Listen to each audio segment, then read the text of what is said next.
माय माऊली नमस्कार. वटसावित्री पौर्णिमा निमित्त वटसावित्री कथा अभिवाचन करत आहे, ती तुम्ही श्रवण करा. एकदा सनतकुमार ऋषींनी शंकराला प्रश्न विचारला की असे कोणते व्रत आहे की त्या व्रतापासून अखंड सौभाग्य प्राप्त होते. या प्रश्नाचे उत्तर म्हणून भगवान शंकराने एक कथा सांगितली. तीच ही कथा वटसावित्रीची. भद्र देशात अश्वपती नावाचा राजा होता. हा महाज्ञानी धार्मिक होता, पण त्याला संतती नव्हती. सावित्री देवीच्या उपासनेने त्याला एक कन्या होती. तिचे नाव वरदा सावित्री असे ठेवले. यथावकाश सावित्री उपवर झाली म्हणून अश्वपती राजाने तिला आवडेल असा सर्व गुणसंपन्न पती वरण्यास सांगितले.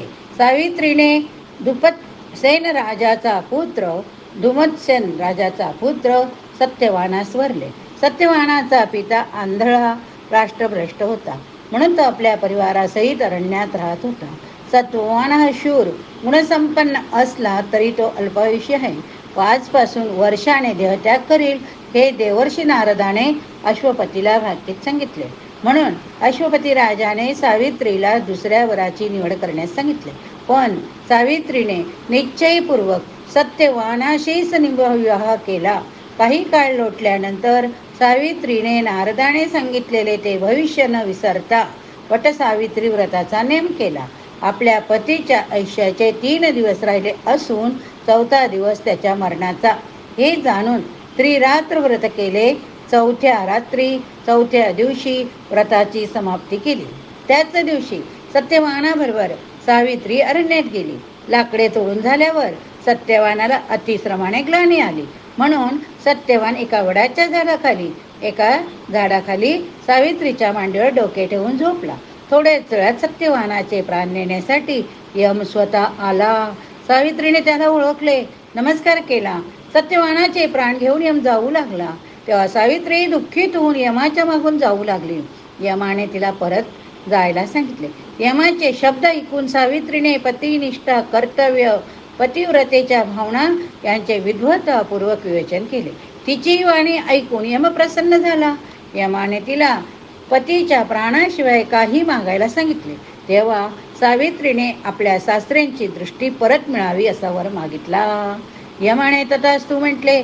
त्यामुळे दिव्य शक्तीने सावित्रीच्या सासऱ्याला दृष्टी लाभ झाला. तरी सुद्धा सावित्री यमाच्या मागून चालत राहिली.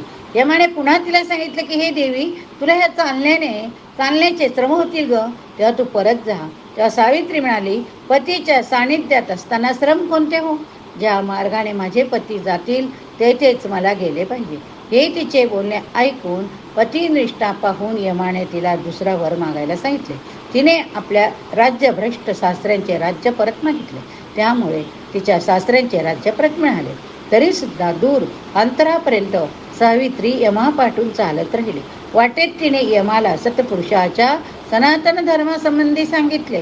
या ऐकून यमराजाने तिला सत्यवानाच्या प्राणाशिवाय तिसरा वर मागायला सांगितला. सावित्रीने आपल्या निपुत्रिक पित्याला पुत्रलाभ होण्याचा वर मागितला. तरी सावित्री यमाच्या पाठोपाठ चालत राहिली.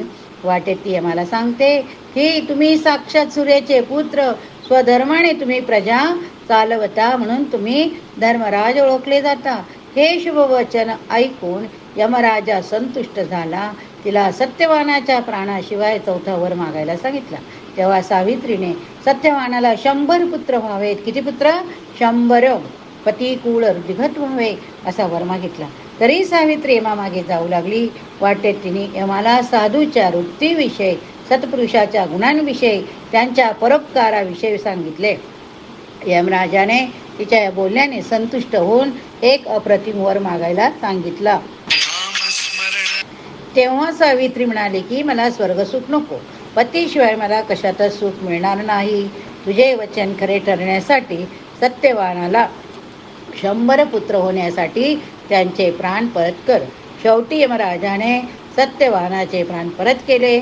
अशा प्रकारे पतिव्रत्याच्या बळावर सावित्रीने आपल्या पतिकुळाचा, पितृकुळाचा उद्धार केला. आपल्या दिव्य शक्तीने प्रत्यक्ष यमाकडून आपल्या पतीला जीवदान दिले. या ठिकाणी आपली कहाणी संपली. आपण कहाणी ऐकली, परंतु आजच्या दिवशी आपण एक संकल्प करूया की पूजा करण्यासाठी वडाची फांदी न तोडता एक लहानसं वडाचं रोप कोणत्याही नर्सरीमधून विकत घेऊया. ते एका कुंडीत लावूया, पूजा करून ते घरीच सांभाळूया आणि 2-3 वर्षाने जमिनीत रस्त्यांच्या कडेने बागेत लावूया. हा संदेश जर आपण सगळ्यांना दिला तर नक्कीच झाडे लावा, झाडे वाचवा, नक्कीच आपल्याला आनंद मिळेल. वृक्षवल्ली अम्मा सोयरे वनचरे, वृक्षवल्ली अम्मा सोयरे वनचले. आनंद घ्या, आनंद द्या, आनंद घ्या, आनंद द्या. आज वटसावित्रीनिमित्त तुम्हा सगळ्यांना खूप खूप शुभेच्छा, खूप खूप शुभेच्छा.